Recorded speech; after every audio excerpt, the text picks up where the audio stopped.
सुप्रभात प्यारे बच्चों।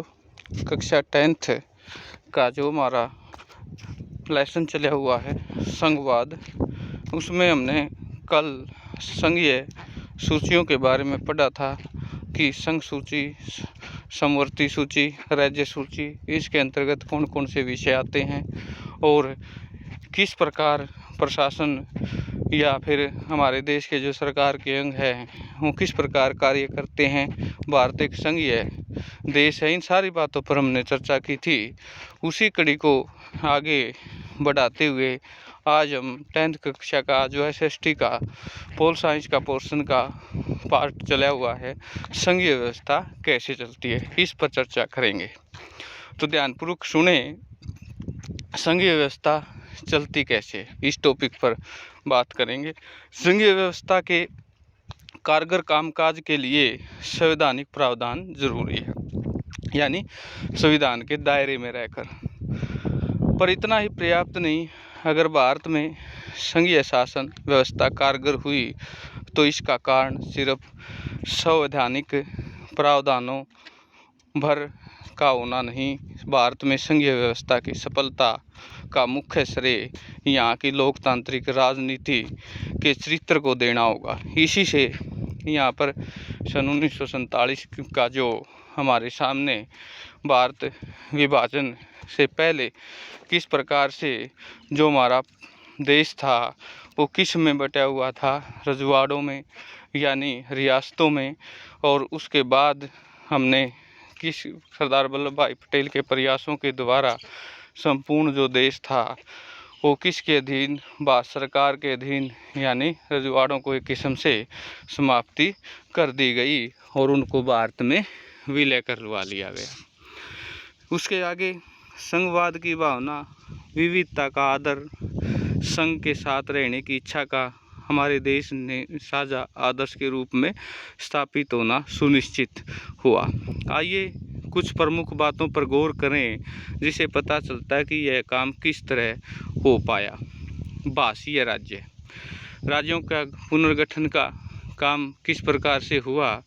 भाषा के आधार पर प्रांतों का गठन हमारे देश की लोकतांत्रिक राजनीति के लिए पहली और एक कठिन परीक्षा थी।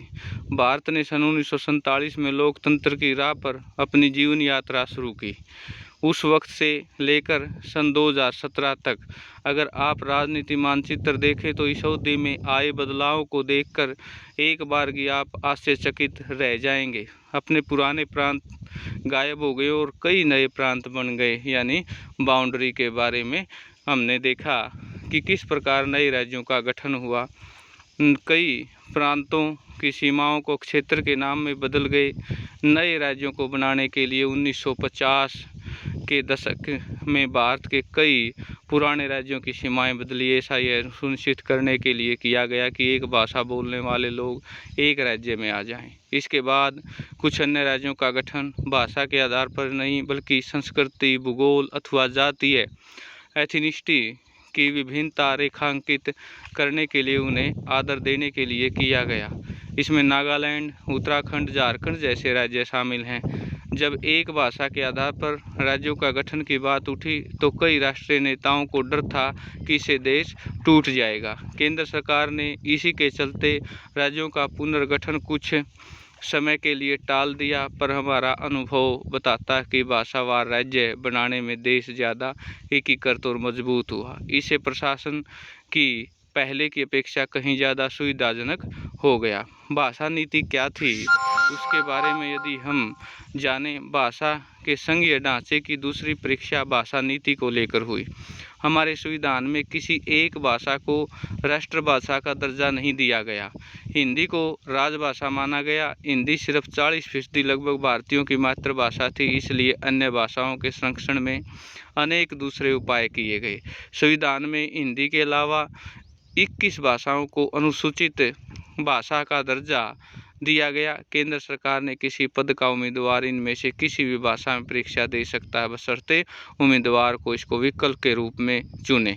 राज्यों की अपनी राजभाषाएं हैं। राज्यों का अपना अधिकांश कामकाज अपनी राजभाषा में ही होता है। श्रीलंका के ठीक उलट हमारे देश के नेताओं ने हिंदी के उपयोग को बढ़ावा देने के मामले में सावधानी भरा व्यवहार किया। संविधान के अनुसार सरकारी कामकाज की भाषा के तौर पर अंग्रेजी का प्रयोग 1965 में बंद हो जाना चाहिए था, पर अनेक गैर हिंदी भाषी प्रदेशों की मांग की कि अंग्रेजी का प्रयोग जारी रखा जाए। तमिलनाडु में भी इस मांग को उग्र रूप से ले लिया गया। केंद्र सरकार ने